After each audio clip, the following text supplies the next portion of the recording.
Well, as that story highlights, we live in politically turbulent times, from the revolutions of the Arab Spring to the rise of fringe parties in many parts of Europe. The way we're voting and engaging with politics is changing. The internet is playing a huge role in that, galvanising people like never before.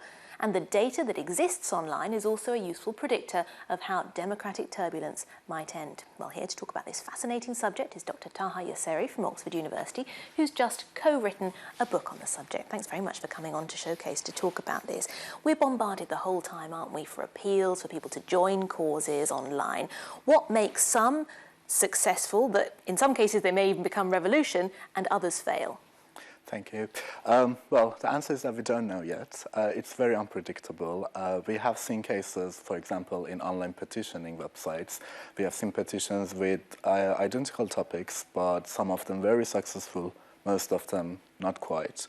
It's very difficult to make predictions just based on the topic or just based on the content of the mobilizations. But if you have data on the first few hours of the mobilizations, then you are able to make very good predictions, because it has turned out that the initial momentum of any mobilization is super important. It's very important in terms of determining the overall fate of the mobilizations. So looking at that, how can that help you predict things about episodes of political turbulence? Well, we know, as you mentioned, most of our political activities these days happen online, and they leave digital footprints. Most of those footprints could be analyzed. The logs of our activities, our sharings, our likes, our retweetings. Analyzing those data and the digital footprint of our daily activities could give us a very good and very accurate impression or understanding of our political behavior, and eventually enable us to make predictions. Who do you think is most likely to take action by the sort of thing that they're seeing online? Is it just a youth phenomenon? Not necessarily. In classic politics, you are told that people from certain demographics are more likely to participate, people with better education, richer people, people from certain races. But it's all about to change, because these days anyone who has access to internet and who is online is susceptible to be mobilized.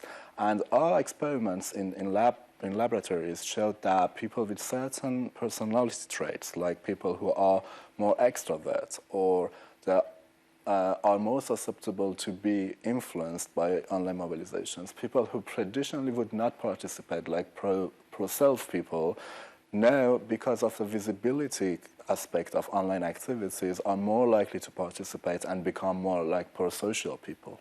Do you think that the internet means that we might finally have a true democracy? Well, I'm not quite sure about that, but definitely internet and online politics enable figures, political activists who haven't had any chance to be seen or to attract any attention. Now they have the chance to weigh into politics. If you look at the things that have happened in this country, for example, the leader of the Labour Party, people who didn't have organizational support and they had very little chance to basically take over, now have the chance to gain lots of popular support from their fans, from the supporters online, and that would enable them to weigh in and to basically end up being the leader of the party. Well, indeed, and we're seeing it in America too, with Donald Trump, who at the moment is doing very well, potentially going to be the Republican candidate. What sort of predictions would you make about that? You were saying the first initial mobilizations and that early data is an important predictor. Have you been looking at that at all, and what predictions could you make about that? Well, we have looked into that. We have analyzed lots of online mobilizations in petitioning websites, in donating websites.